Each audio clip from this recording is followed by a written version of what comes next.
Au nom du Père et du Fils et du Saint-Esprit, Amen. Grande joie d'être là avec toi en ce 15 novembre, mercredi. Et mercredi, c'est toujours une journée dédiée à Saint Joseph. Supplions Saint Joseph, prions Saint Joseph, demandons ses grâces, son intercession. Et aussi, aujourd'hui, nous célébrons Saint Albert le Grand, évêque docteur d'Église. Que Saint Albert prie pour nous. Saint Albert prie pour nous. Et maintenant, la première lecture, c'est Sagesse, chapitre 6, à partir du premier verset. Écoutez donc, rois, et comprenez. Instruisez-vous, juges des confins de la terre.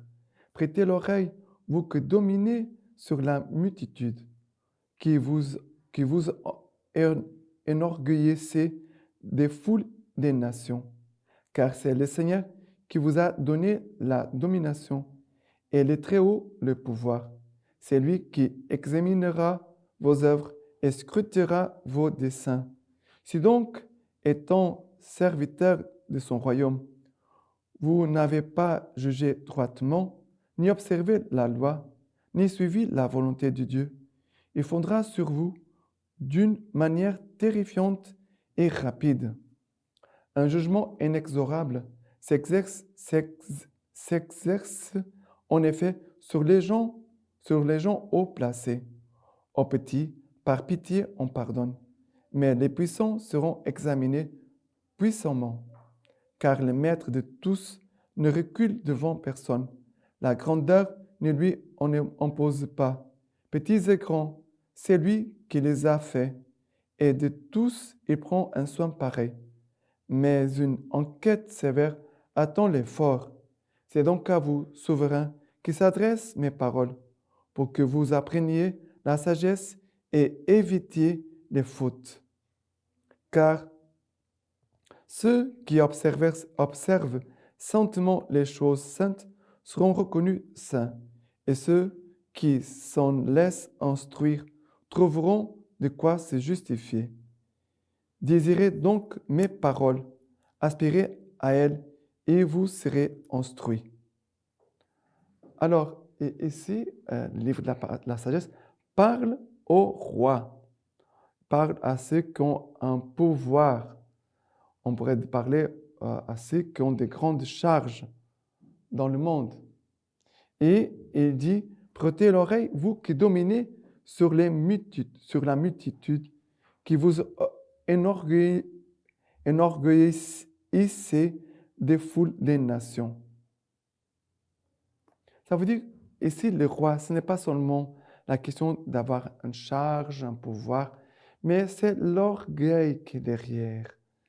Ça veut dire que c'est lui qui se compte sur lui-même. Je m'appuie sur moi-même. Il va dire, car c'est le Seigneur qui vous a donné la domination et le Très-Haut le pouvoir. Voilà, ce que vous avez, c'est Dieu qui vous a donné. Pourquoi d'avoir tant d'orgueil?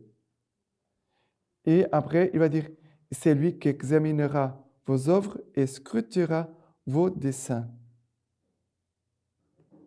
Si donc, étant serviteur de son royaume, vous n'avez pas jugé droitement, ni observé la loi, ni suivi la volonté de Dieu, il fondra sur vous d'une manière terrifiante et rapide. Voilà.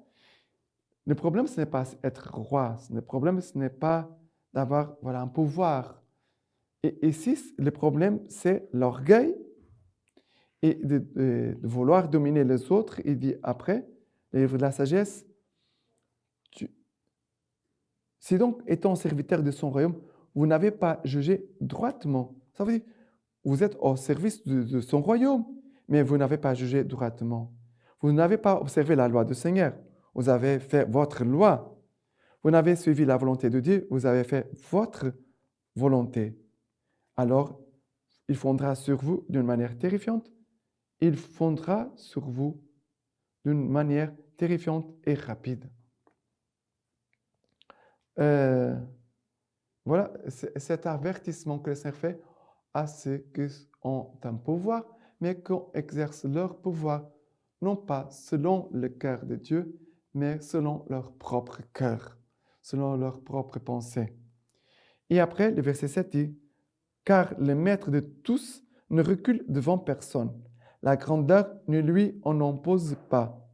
Petits et grands, c'est lui qui les a faits. Et de tous, il prend un soin pareil. Ça veut dire, le Seigneur prend soin de tous, des grands et des petits. Et après, dit ici, c'est donc à vous, souverain, qui s'adressent mes paroles, pour que vous appreniez la sagesse et évitiez les fautes. Ça veut dire, apprenez la sagesse. Ça veut dire, apprendre à écouter le Seigneur et aussi à observer et à garder ses commandements. D'accord? Maintenant, le psaume d'aujourd'hui, c'est le psaume 82, à partir du verset 3. Jugez pour les faibles et l'orphelin. Aux malheureux, à l'indigent, rendez justice. Libérez les faibles et les pauvres. De la main des impies, délivrez-les. Moi, j'ai dit, vous des dieux, des fils du Très-Haut, vous tous. Mais non, comme l'homme vous mourrez, comme un seul, ô prince, vous tomberez. Ça veut dire que il y a une sagesse en pensant aussi à notre humanité. Dieu nous a laissé en nous des fragilités. Nous sommes tous fragiles. Dieu a laissé en nous des fragilités, vulnérabilités, mais aussi la question de la mort. La mort, c'est un principe, nous tous, nous allons toucher la mort, mais la mort doit nous faire réfléchir sur le présent. Ça veut dire que la mort, la pensée de la mort, ne doit pas produire en nous la peur, mais une crainte, un respect. Et de la crainte vient la sagesse. Et en pensant à la mort et au départ de cette vie, elle nous doit faire réfléchir par rapport à ce que nous faisons et à ce que nous allons laisser ici et ce que nous allons laisser ici. Et spécialement, quel est l'héritage que nous laissons? Non pas un héritage seulement matériel, parce qu'on peut laisser un héritage riche, ça veut dire de beaucoup de richesse, et qu'après, la personne peut tout perdre d'un coup.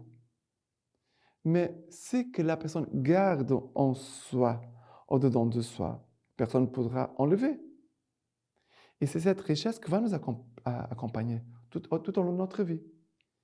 Et nous devons penser aussi à quelle est la marque, les bonnes marques que nous laissons ici, sur cette terre. D'accord? Et maintenant, l'évangile d'aujourd'hui, c'est Luc chapitre 17, à partir du verset 11. Il advint, comme il faisait route vers Jérusalem, qu'il passa aux confins de la Samarie et de la Galilée. À son entrée dans un village, des lépreux vinrent à sa rencontre et s'arrêtèrent à distance. Ils s'élevèrent la voix et dirent, « Jésus, Maître, aie pitié de nous. » À cette vue, il leur dit, « Allez vous montrer au prêtre. » Et il advint, comme ils y allaient, qu'ils furent purifiés. L'un d'entre eux, voyant qu'il avait été purifié, revint sur ses pas en glorifiant Dieu à haute voix et se prosterna aux pieds de Jésus, en le remerciant. Et c'était un Samaritain. Prenant la parole, Jésus dit, « Est-ce que les 10 n'ont pas été purifiés? Les 9 autres, où sont-ils? Il ne s'est trouvé pour revenir rendre gloire à Dieu que cet étranger. Et il lui dit, « Relève-toi, ta foi t'a sauvé. » Alors, et là, les 10 lépreux qui s'arrêtent à distance et crient, « Jésus, Maître, aie pitié de nous. » Ça veut dire qu'ils reconnaissent en Jésus quand même un pouvoir. Ils reconnaissent en Jésus ce n'est pas pouvoir, ça veut dire un honneur. On n'appelle pas maître à tout le monde. Mais ils ne disent pas Seigneur. Quand on dit le mot Seigneur, ça veut dire qu'on reconnaît en Jésus Dieu. Ils vont dire Maître. Ça veut dire que tu es quelqu'un d'important, On reconnaît ce que tu fais, les paroles, la sagesse que tu as. Mais ils étaient à distance. Ils n'étaient pas proches. Et Jésus va guérir tout le monde. Comment? En demandant, allez vous montrer au prêtre.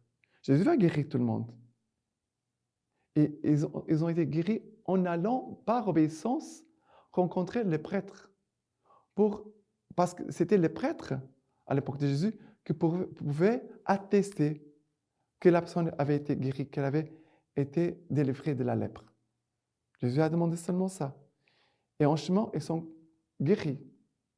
Et il y a un seul qui vient pour remercier. La première attitude, il dit qu'il revint sur ses pas en glorifiant Dieu à haute voix et se prosterna aux pieds de Jésus en le remerciant. Voilà l'attitude. Glorifier Dieu et dire merci. Glorifier Dieu et remercier Jésus. Et après, Jésus a posé la question, où sont les autres qui ont été guéris? Et Jésus va dire, il ne s'est trouvé pour revenir rendre gloire à Dieu que cet étranger. Il n'était pas juif, de peuple élu, non. C'était un étranger qui vient remercier Dieu, vient glorifier Dieu, qui a été guéri. Et nous devons aujourd'hui nous approcher de Jésus, non pas à distance. Approche-toi bien proche de Jésus. Supplie Jésus, Jésus, Seigneur, Jésus, Seigneur, aie pitié de moi. Guéris-moi, purifie-moi, convertis-moi. Enlève de moi toute cette lèpre qui ronge mon âme, qui détruit mon âme. Seigneur, viens avec ta puissance. Et remercie déjà. On doit remercier déjà le Seigneur, non pas après avoir reçu la grâce, mais après avoir déjà fait la demande. Nous devons déjà dire merci au Seigneur. D'accord? Et Jésus va dire à la fin à cet homme, relève-toi, ta foi t'a sauvé. Ta foi, la foi t'a sauvé. Que le Seigneur puisse te dire aussi à toi aujourd'hui, relève-toi, mets-toi debout. Toi qui es accablé, mets-toi debout. Prends courage. Marche, avance, ne t'arrête pas.